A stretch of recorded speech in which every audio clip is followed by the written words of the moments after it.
Jaha, te taidatte olla ne uudet homomiehet. Kyllä.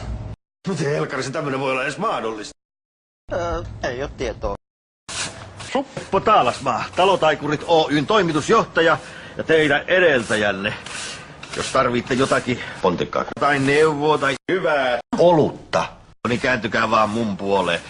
Mä tunnen tän talon niinku oma liikakiloni. Ei pysty. Oi vittu! Seppo, kato nyt vähän mihin sä näen sun mansikat. Jätä. Paraskin puhumaan! Saanko huomata, että te kaikki asutte täällä minun asunnossani? Vai niin, mutta sehän on mukavaa. Perkele, teette sen työn ja hommatte mun BMW takaisin. Koita nyt rauhoittua! Te olisitte voinut ottaa syyt niskoillenne. Tällä tavalla sun edellisessä työpaikassa toimittiin. Uintia harrastan silloin tällöin, että... Taidat olla varsinaisia vätyyksiä. Tällä tavalla kun pihalla kastaa.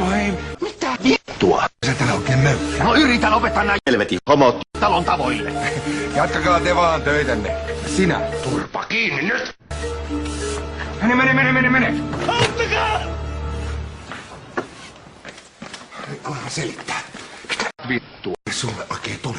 Sä et sä jonkun hermoromahduksen? No kun uuden huoltoyhtiön kaverit jättää lojumaan pitkin pihaa, niin että Lasse oli vähällä taittaa niskansa eikä ne sanallakaan pahoitellut. Toista oli Talotaikureiden aikaa. Älä sinä kuule rupea neuvomaan mua! Koita nyt rauhoittua! No en. Tässä talossa puhaltaa nyt uudet tuulet. Kurjaahan se on.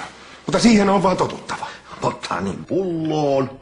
Tää talo on mun koti ja suonikohjut. Ja nyt täällä touhua homot alaikäisellä. Musta kyllä tuntuu, että pohjimmiltaan tässä ei ole kysymys mistään huoltomiehistä tai talotaikureista. Vaan Helenasta. Minkä ihmeen takia sä et pyydä sitä takas? Sä et puutu tähän asiaan enää millään tavalla. Niin, ja mitä se tarkoittaa käytännössä? Sitä, että teidän asumisero, se vaan jatkuu. Älä selitä sitä. Pahimmassa tapauksessa paisuu jopa avioeroksi. Helena ja mun suhde on loppu, slut, kaput, finito.